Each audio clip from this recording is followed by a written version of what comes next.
Bienvenue sur AfriDébat 360, la chaîne sans filtre. Analyse, débat et décryptage de la politique africaine. AfriDébat, le radar de l'Afrique. Abonnez-vous, likez et partagez. 176 membres du RHDP sanctionnés pour indiscipline lors des législatives du 27 décembre 2025. Alors, malgré une large victoire électorale, le parti au pouvoir veut mettre fin aux candidatures indépendantes issues de ses rangs. Marie-Gisèle, tout le monde disait que cette fois-ci, le RHDP n'acceptera pas les réfractaires à la loi, ils n'accepteront pas. Les gens disaient non, le temps passe, rien ne viendra, on va forcément, il y aura comme on appelle en Côte d'Ivoire le sabaridé, on les recevra et puis voilà, on fera donc le tabrage de tout ce qui s'est passé. Et là, on va dire peut-être coup de tonnerre, pourquoi pas, 176 membres sanctionnés. Est-ce qu'après, avant 2028, déjà, on n'aura pas un sabaridé parce qu'il y a les municipales, même bref, avant cela, avant d'arriver à ce point, votre analyse déjà sur la sanction?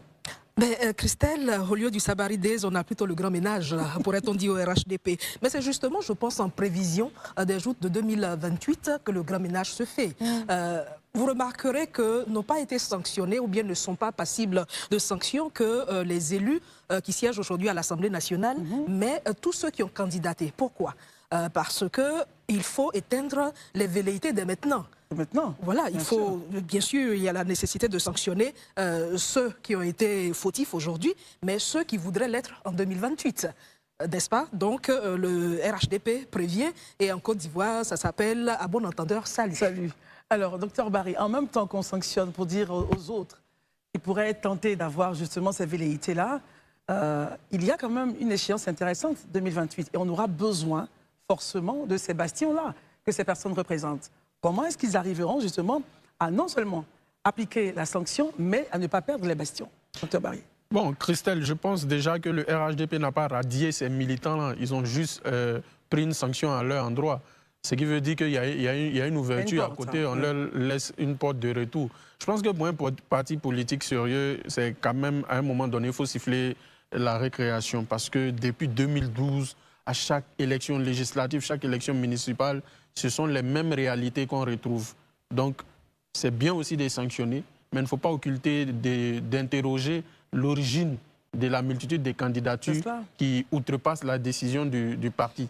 Sociologiquement, ça mérite des interrogations. La typologie des choix. Ça va permettre au parti de régler cette question-là définitivement. Parce que rien ne vous dit qu'en 2028, malgré ces sanctions-là, vous n'aurez pas des candidats qui se sentent vraiment proches de la population et qui vont compétir. Mais je pense que le RHDP ne ferme pas la porte, comme je l'ai dit. Certainement que d'ici 2028, ils fumeront le calumet de la paix. Mais c'est déjà symbolique de prendre la sanction pour dire aux autres, attention, cette fois-ci, on ne va pas faire comme d'habitude.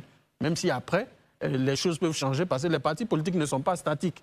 Ils vivent selon l'actualité politique et selon les compétitions électorales. Donc demain, en 2028, on peut se retrouver avec un certain nombre de réalités qui vont faire que le RHDP et tous les autres partis qui ont sanctionné leurs candidats puissent revoir leur position pour le bien-être de l'institution. Herman, docteur Barry s'interroge justement, il dit qu'il faut s'interroger sur la racine justement de ce mal-là, mais en même temps, tolérance zéro pour ceux qui ont osé défier donc, la discipline du parti. Bon, moi, je pense que je note une chose, il y a une fermeté quand même du RHDP. Le RHDP ne nous a pas habitués à cela. On sait toujours qu'au sortir des élections, quand bien même il y a des indépendants qui est postulé, quand ils reviennent à un moment donné... On les accepte. Parce qu'en 2021, on a vu... C'était 2021 ou 2023? Non, 2023 pour les élections municipales. Malgré... Et régionales, 2023, oui.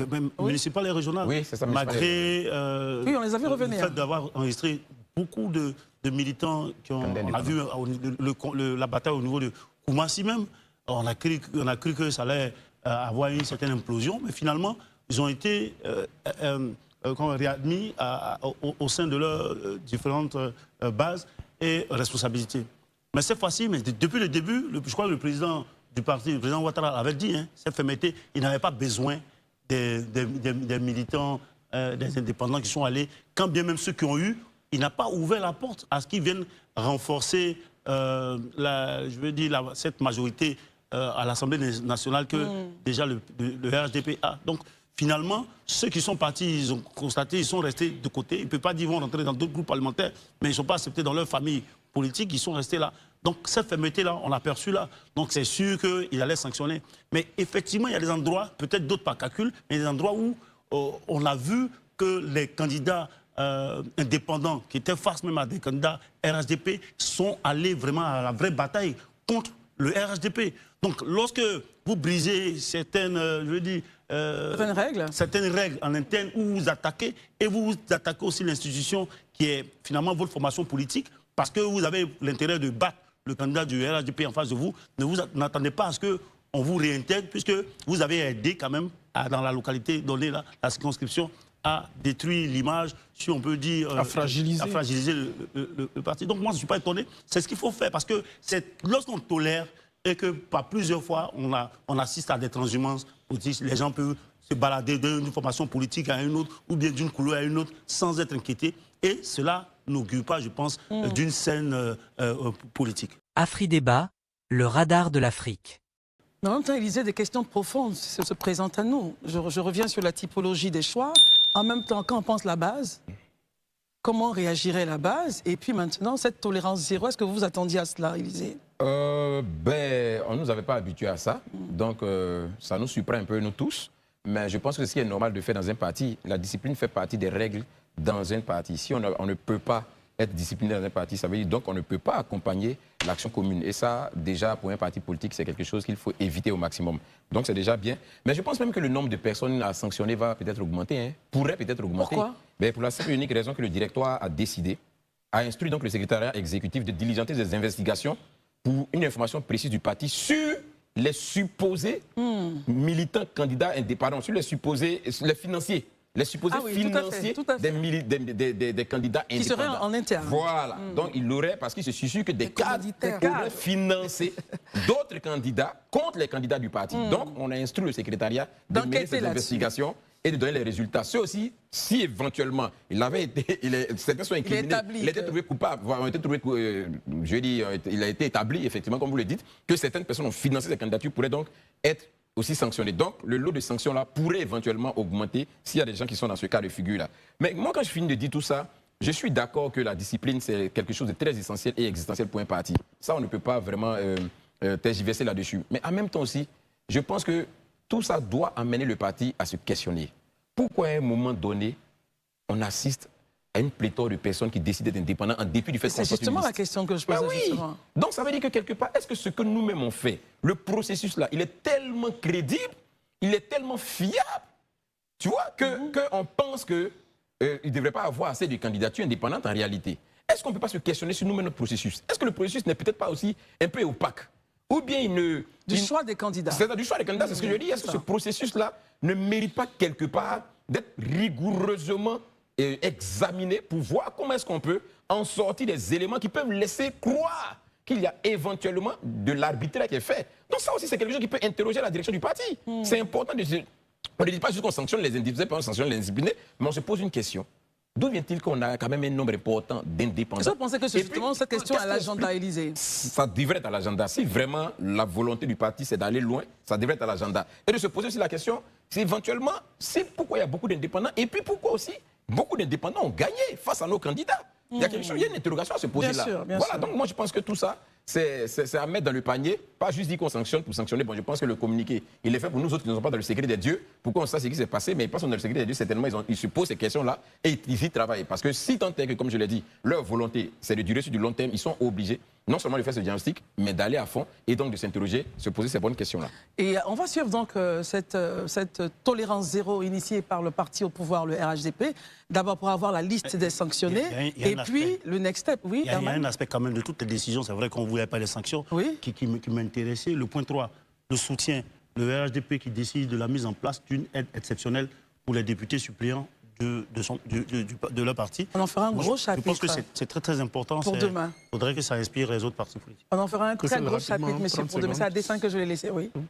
Bon, la position du RHDP aussi facilite les sanctions. Hein. Ils ont une majorité absolue. S'ils avaient une majorité minime, peut-être, ou bien ils n'avaient pas la majorité, je pense qu'on n'aurait pas eu le même discours. Bon, enfin, comme vous disiez, C'est l'appréciation. voilà. Bon, on verra bien. Comme 197 députés, sur les commanditaires, vous vous souvenez que pour les municipales et les commanditaires Les financiers secrets, bien sûr. Le président du RHDP, chef de l'État, donc, en avait parlé déjà pendant les municipales et les régionales de 2023. Il l'avait déjà menacé. À vrai dire, Marie, je ne crois pas que ça ne peut pas prospérer. Pourquoi? Parce que lorsqu'on arrive à les financiers, des gens qui sont eux-mêmes, qui ont plus ou moins une certaine puissance dans une région, ça veut dire que ce n'est pas des petites cartes. Oui, mais Armand, c'est le directoire. Mais attention, le président c'est du directoire. J'ai bien envie de voir. Les noms circulent, on les connaît. J'ai bien envie de voir celui que... Non, on était sur le terrain. On était candidat. Des noms circulaires pour certains. Chez moi, par exemple, le maire sortant, enfin, le maire actuel, il était candidat indépendant, c'est un militant du RHDP, il était même le secrétaire départemental du RHDP en ce temps. Il a été candidat face au candidat du RHDP. Donc, ça se disait qu'il avait un soutien. Mais ces noms-là, candidat, c'est pas moi qui vais dire le nom ici. Candidat face au candidat officiel, on va dire ici. Oui, face au candidat officiel. Tout à fait. Mais si on ne va pas citer de nom ici, n'est-ce pas? On va laisser l'enquête se poursuivre. L'enquête se poursuit, la sanction, ça ne va pas tomber.